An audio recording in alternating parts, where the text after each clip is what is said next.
오늘 우리가 살펴볼 우리에게 임하신 하나님의 말씀은 창세기 22장 11절에서 19절 말씀입니다. 창세기 22장 11절에서 19절 말씀입니다.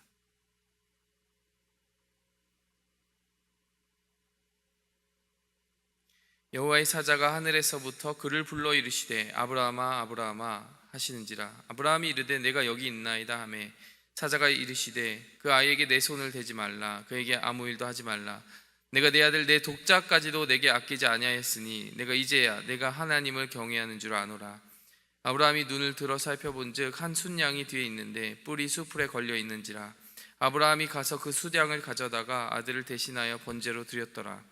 아브라함이 그 땅 이름을 여호와 이레라 하였으므로 오늘날까지 사람들이 이르기를 여호와의 산에서 준비되리라 하더라.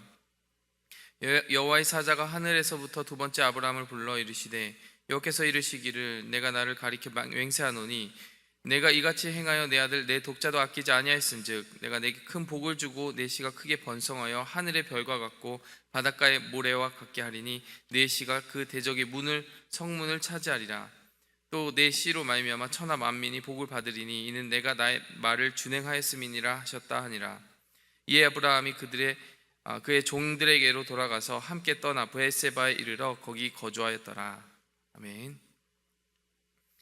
지난 시간에 우리가 아브라함의 믿음을 살펴보았습니다. 하나님께서 아브라함에게 독자를 요구하셨고 분명히 그것은 이삭의 목숨을 주님 앞에 바쳐야 된다는 것을 의미했음에도 불구하고요, 아브라함이 그 산에 올라가기 전에 종들을 뒤에 두면서 종들에게 했던 말이 우리의 마음에 남지 않습니까?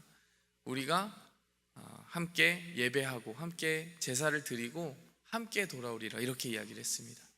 그러니까 아브라함이 벌써 이삭을 바치겠다라고 생각은 했지만 분명히 하나님께 방법이 있을 것이다. 이삭을 다시 살려주실 그런 어떤 부활의 능력까지도 베풀어 주시리라. 왜냐하면 하나님께서 이삭을 향하여 가지고 계신 약속이 취소되지 않았는 인상, 하나님께서 아이를 바치라고 하는 그 명령과 또 아이를 통하여 천하 만민이 복을 받으리라는 그 약속을 동시에 이루시는 방법은 그것밖에 없기 때문에 하나님 부활을 예비하셨을 것이다, 이런 믿음까지 가졌다라는 것을 우리가 한번 나누어 봤습니다. 여러분, 이처럼요, 하나님의 신실하심을 의지하고 또 하나님의 신실하심을 의심치 않고 나아가는 사람에게는요, 정말 죽음마저도 뛰어넘는 믿음이 생기게 되어 있습니다. 여러분, 하나님께서 그 믿음을 주시는 것이 아브라함을 그 믿음의 시험의 자리에까지 이끌었던 목적이라고 우리가 살펴보았습니다. 여러분, 그렇다면 그 시험을 통과한 사람에게, 그 통과한 아브라함에게 하나님은 어떠한 선물을 허락하셨을까? 그리고 그 선물을 우리에게 어떠한 방법으로 허락하시는가? 시험을 지난 우리에게 하나님이 응답하시는 원리에 대해서 우리가 오늘 말씀을 통해 살펴보도록 하겠습니다. 하나님은요, 오늘 말씀에 보니까 여호와 이레의 하나님이십니다. 하나님은 응답을 준비하시는 하나님이십니다. 그것이 첫 번째로 우리가 기억해야 되는 것이죠. 두 번째로, 하나님이 우리에게 응답을 준비하실 때요, 어떻게 준비하시느냐? 여러분, 13절 말씀 보니까요, 이렇게 나와 있습니다. 순양이 뒤에 있는데, 순양이 뒤에 있었다라는 것입니다. 아브라함의 시야에 보이지 않았다는 것입니다. 우리가 정리해 볼 수 있는 하나님의 응답의 원리, 그리고 하나님의 준비하심의 원리를 이렇게 한번 생각해 보았으면 좋겠어요. 첫 번째로, 하나님은요, 우리의 뒤에 준비하십니다. 십자가 시간의 뒤에 응답을 하십니다. 오늘 본문 말씀에서 순양이 아브라함 뒤에 있었다는 것은 무엇을 의미합니까? 아브라함 등 뒤에, 그러니까 아브라함이 보지 못하는 물리적인 등 뒤에 있었다는 것을 의미합니다. 그런데요, 달리 말하면 아브라함의 순종 뒤에 있었다라고도 이해할 수 있습니다. 그러니까 시간적으로 순종의 뒤에 나타났다는 것이죠. 아브라함이 그 산을 오르고 있는 동안 순양이 그 앞에 나타난 것이 아니라는 거예요. 하나님이 아브라함이 순종이 맞춰질 때까지 기다리셨다가 순양을 그 뒤에 보내신 것입니다. 그러니까 공간적으로 물리적으로도 뒤에 있었고 시간적으로도 뒤에 있었던 것입니다. 그리고 질적으로도 아브라함의 순종을 기다리고 계셨던 것이죠. 여러분, 성경에서는 이러한 원리를 따라서 하나님께서 우리의 순종의 타이밍을 스포트라이트로 비추시면서 그 시간을 기다리고 계신 장면을 여러 볼 수가 있습니다. 여러분, 대표적으로 우리에게 예수님이 있지 않습니까? 예수님의 십자가를 하나님께서 스팟라이트로 비추고 계셨습니다. 겟세마네에서 기도할 때 예수님도 갈등하지 않을 수가 없었습니다. 이 잔이 할 수만 있다면 지나갈 수 있었으면 좋겠습니다 라는 그러한 솔직한 심정을 하나님께 토하는 기도를 드리고 계셨습니다. 그런데 아버지의 뜻이 이루어지는 것이 나의 가장 큰 기쁨입니다 라는 것이 예수님의 마지막 말이었다는 것이죠.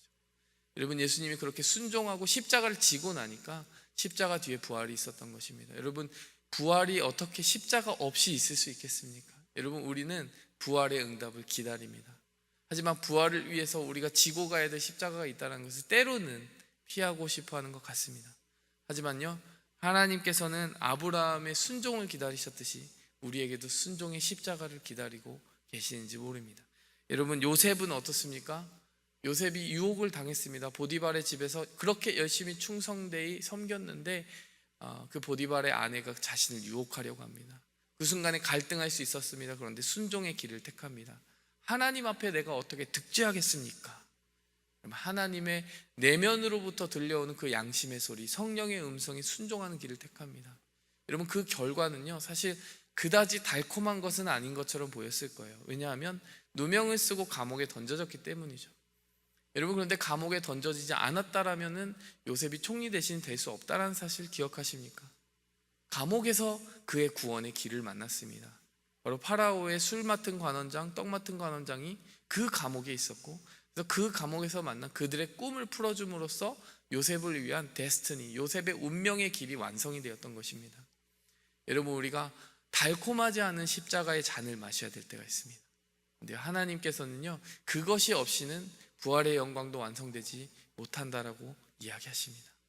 여러분, 오늘의 우리의 삶 속에요, 이것이 하나님의 뜻인지 알 것 같아요. 그런데 그 잔이 너무나 좀 쓰기도 하고 나의 마음에 상처를 주기도 하는 그런 잔이 있다면, 여러분, 오늘 아브라함의 믿음을 가지셨으면 좋겠습니다. 아브라함은요, 하나님이 준비하시리라 미리부터 고백했던 사람입니다. 이삭이 물어봤습니다. 양이 어디 있습니까? 번제할 나무도 있고 불도 있고 칼도 있는데 아브라함에게 물어보는 것이죠. 양이 어디 있습니까? 양은 하나님이 그 제단에 준비하시리라. 그 고백대로 된 줄 믿습니다. 여러분, 우리에게 하나님의 우리의 십자가 뒤에 준비하시는 응답이 항상 더 크다라는 것을 기억하시면서 그 순종의 걸음을 완성하시기 바랍니다. 사실 생각해보면 큰 십자가는 하나님이 다 지시지 않습니까? 이삭이요, 자기가 번제로 바쳐질 나무 십자가, 나무 그 땔감은 자기가 지고 왔어요. 하지만요, 그 산에서 먼 훗날 자신이 실제 달려 죽을 십자가를 지고 가신 한 분이 있었으니 바로 예수 그리스도 아닙니까? 이삭은 그 나무를 지고 갔지만 하나님께서 실제로 이삭을 그곳에 죽음의 자리로 내몰지는 않으셨습니다. 여러분, 그런가 하면 하나님 아버지는 어떻습니까? 여러분, 아브라함은 독생자에게 칼을 대려 했지만 독생자의 목숨을 앗아가지는 않으신 것이 바로 하나님 아버지입니다. 그런데 하나님 아버지께서는요, 그 십자가 위에서 자신의 독생자의 목숨을 실제 걷어가셨다는 거 아닙니까? 여러분, 우리가 십자가의 그 잔이 쓰고 고난이 괴로울 때요, 이것을 기억했으면 좋겠습니다. 하나님이 나를 위해 져주시는 십자가가 훨씬 크다라는 것입니다. 하나님이 항상 우리보다 더 앞서서 고난받으시고 우리보다 더 앞서서 가장 쓴 부분은 하나님이 취하신다라는 것. 여러분, 우리가 감당할 만한 시험 허락하심 믿으시기 바랍니다. 두 번째로 우리가 기억해야 될 것은요, 우리의 일상의 인내 뒤에 하나님이 마침내 응답을 허락하신다라는 것입니다. 오늘 본문 말씀 13절에 보니까요, 아브라함이 눈을 들어 살펴본즉 한 순양이 뒤에 있는데 뿔이 수풀에 걸려 있는지라. 자, 여기서 우리가요, 수풀이라고 하는 단어에 좀 집중을 해봤으면 좋겠습니다. 거기에 모리아산이 민둥산이 아니었다라는 거예요. 뭐 나무가 우거졌는지 뭔지는 잘 모르겠어요. 그런데 모리아산에 있었을 것으로 확신이 되는 한 가지 수종은 우리가 눈에 보입니다. 바로 수풀이 있었다라는 것입니다. 여러분, 근데 이 수풀이 어느 정도 우거진 수풀이었을까요? 우리가 한번 생각을 해봅시다. 그냥 해치고 나갈 정도로 그냥 여리여리한 그런 수풀이었을까? 아니면 정말로 강하고 이렇게 끈질긴 수풀이었을까 생각을 해보면요, 오늘 본문 말씀에 답이 있는 거예요. 순양이 걸렸다라는 거 아니겠습니까? 여러분, 번제로 바칠 순양이라는 것은 좀 힘이 좋고 건강한 순양 아니었겠습니까? 하나님이 예비하셨는데 그 뿔이 났고 또 뿔이 걸릴 정도면요, 그 수풀이 꽤나 강인한 수풀이었을 것이라고 생각이 드는 것이죠. 여러분, 근데 그 수풀이 여기에만 있었을까요? 모리아산 곳곳에 있지 않았겠습니까? 근데 아브라함과 이삭이 그 믿음의 여정을 걸어가는 동안을 한번 상상을 해봤으면 좋겠습니다. 아브라함은 속으로 갈등하고 있습니다. 이제 이삭을 죽여서 바칠 그 순간을 걱정하고 있는 것입니다. 이것은 아브라함이 생각하고 있는 큰 십자가였습니다. 하지만요, 아브라함이 실제적으로 몸으로 부딪히면서 어려움을 겪었던 것은요, 바로 이 수풀이었을 것 같아요. 이 수풀이 아니었겠습니까? 여러분, 우리도 큰 순종은 때로는 그렇게 어렵지 않을 때가 있습니다. 하나님을 위해서 크게 바치는 것, 정말 이 큰 순종을 하고 나면 하나님이 큰 응답을 주시겠지, 이런 기대가 있을 때가 있어요. 근데 때로는요, 우리가 날마다 순종하는 작은 것들이 굉장히 힘들 때가 있습니다.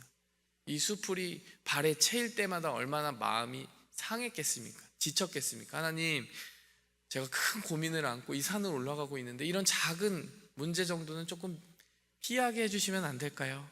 이런 마음이 들 수도 있잖아요.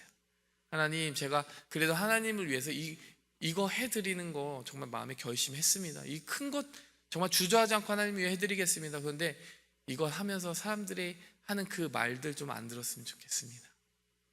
그 마음 때문에 상처받을 때가 있습니다. 하나님, 이것은 좀 피하게 해주시면 안 되겠습니까?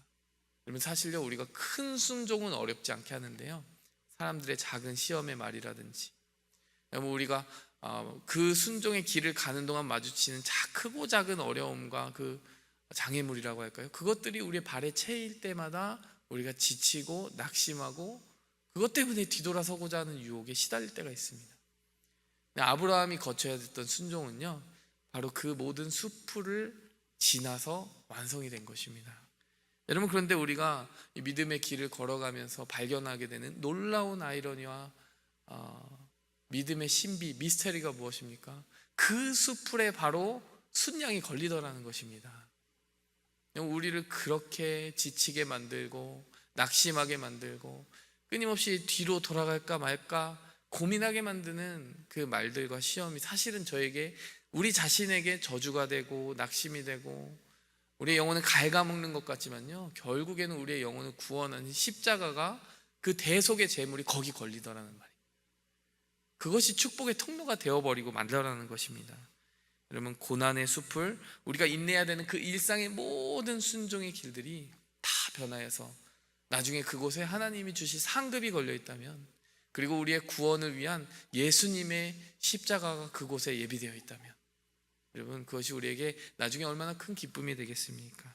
지금은 그것이 눈에 드러나지 않고요, 지금은 이 작은 것들이 우리의 걸음을 방해할 수가 있습니다. 하지만요, 믿으시고 확신하시기 바랍니다. 그곳에는 하나님의 축복이 걸리는 곳입니다. 말씀을 맺겠습니다. 우리에게 무엇이 필요합니까? 우리는 큰 순종을 해 나가면서 그 십자가 뒤에서 부활로서 응답하실, 그리고 하나님이 준비하실 큰 대속의 제물을 준비하실 하나님의 신실하심을 믿는 그러한 순종의 걸음이 필요합니다. 뿐만 아닙니다. 우리가 큰 그 걸음을 내디딜 뿐만 아니라요, 우리가 내딛는 하나하나의 그 보폭 속에서 우리의 걸음을 장애하고 막아서는 그 수풀들을 생각할 때 마음 상하지 않고 그 수풀 뒤에 하나님이 마침내 달아주실 영광의 상급을 생각하여야 될 줄 믿습니다. 그것은 우리의 면류관입니다.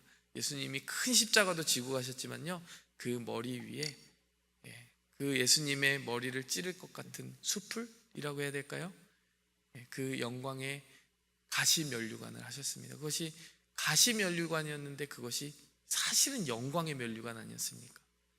우리의 십자가가 우리의 구원이 되고 우리의 가시면류관이 우리의 상급이 되는 놀라운 그날을 기대하시면서 하나님 앞에 나아가도록 하겠습니다. 함께 기도하겠습니다.